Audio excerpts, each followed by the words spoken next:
Athletes and coaches are used to facing adversity, but a Maryville coach is fighting the hardest battle of her life after she was diagnosed with cancer. Madison Blevins has the story.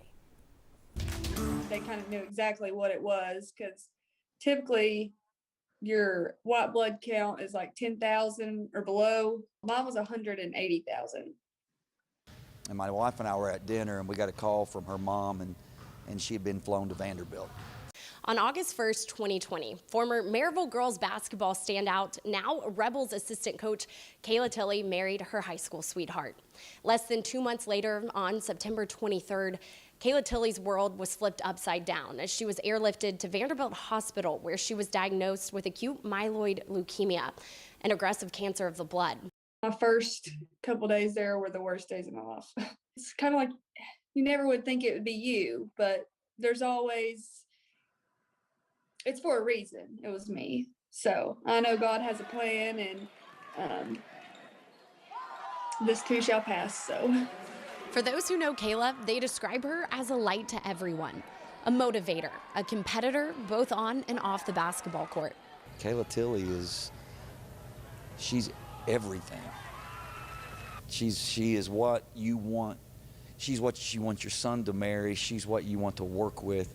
She's the person you want to go get coffee with. She's the person that you want to spend every moment that you have with her, because when you're around her, she makes everybody feel special. Now the 24-year-old is fighting her biggest battle yet, but she's seen she's not fighting alone. The basketball communities of District 4 AAA came together this season to show their support for Kayla, wearing custom t-shirts that say Katie Strong, honoring a warrior. Kind of help our kids understand playing the game, basketball is a fun thing, but you know, there's bigger things in life, and she's a young lady that if any of my kids turned out like her as far as who she is as a person on and off the floor, she's a great young woman. It's just so much bigger than basketball sometimes, with how everybody, has rallied around me and, just supported me in every way possible. After 67 long days in the hospital and 2 full rounds of chemotherapy, Kayla was released home to be with her husband, her family, and of course, the Maryville girls basketball team.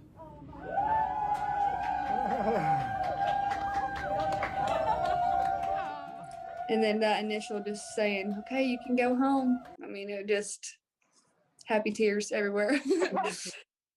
Now, as Kayla has started her 3rd round of chemotherapy, she waits to get the results of her most recent scans to see when she can start a stem cell transplant. And the time she spends waiting, Kayla reminds herself to see the beauty and all the little things she might have missed before. Just appreciate every single day. I mean, and not take anything for granted anymore. My goal is for Kayla Tillie to be the head coach here, and she would be awesome, and she will be awesome at it, but she's everything. In Maryville, Madison Blevins reporting.